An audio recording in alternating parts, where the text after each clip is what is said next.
नमस्कार, यह है अनादि टीवी बिहार और आपकी सेवा में हूं तैयार मैं रत्नाकर त्रिपाठी।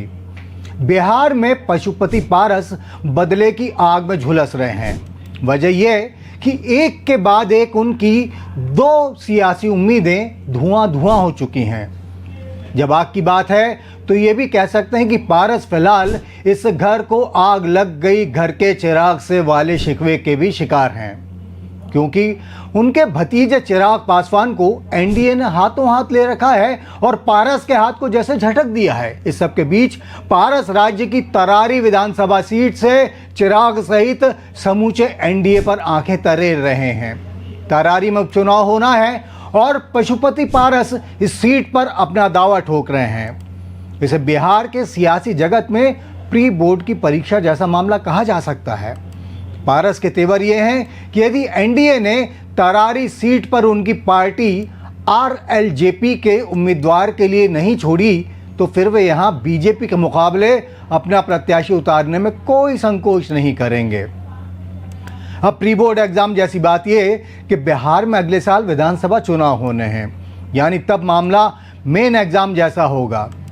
पारस पहले ही कह चुके हैं कि इस चुनाव में वो राज्य की सभी 243 सीटों पर अपने प्रत्याशी उतारेंगे। तो यदि तरारी में ताकत दिखाने की पारस की तैयारी सफल होती है तो मुख्य चुनाव में एनडीए के पास उनके आगे झुकने के सिवा शायद ही और कोई चारा बचेगा। कहते हैं कि सब्र का फल मीठा होता है, लेकिन इसी सब्र ने पशुपति को पहले बेबसी और अब बेसब्री से भर दिया है। लोकसभा चुनाव के समय एनडीए ने बिहार में उनकी पार्टी को एक भी सीट नहीं दी, लेकिन पारस नाराज होने के बाद भी निराश नहीं हुए।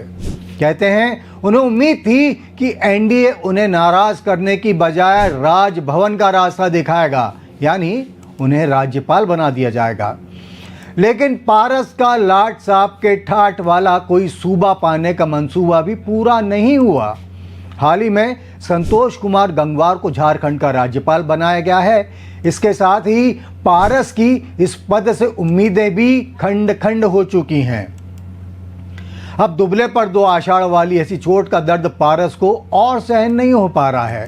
तरारी को लेकर उन्होंने जिस तरह तकरार वाले तेवर अपनाए हैं वो बता रहे हैं कि भारी बारिश के इस दौर में पशुपति पारस पानी को खुद के सिर के ऊपर से गुजरता हुआ महसूस कर रहे हैं और अब वे एनडीए को खुद की ताकत महसूस कराने के लिए उतावले हो चुके हैं। जाहिर है कि दोहरी नाउम्मीदी के बाद अब उनकी उम्मीद इस बात पर टिकी है कि राज्य में महागठबंधन उनकी एनडीए के लिए गांठ का लाभ उठाने की गरज से उन्हें अपने साथ ले सकता है। इन सारे तथ्यों के बीच एक सवाल उठना सहज है, वो ये कि आज भी एनडीए का हिस्सा बने हुए पारस इस गठबंधन से ही बगावत का किस्सा किसके इशारे पर बेधड़क होकर दोहरा रहे हैं। उनकी बदले और गुस्से की आग को कौन हवा दे रहा है और कौन है जिसे इस आग में अपने लिए भी उम्मीदों की रोशनी नजर आ रही है। फिलहाल हम तो सच की रोशनी में आपको ऐसे तमाम घटनाक्रमों से लगातार अवगत कराते रहेंगे।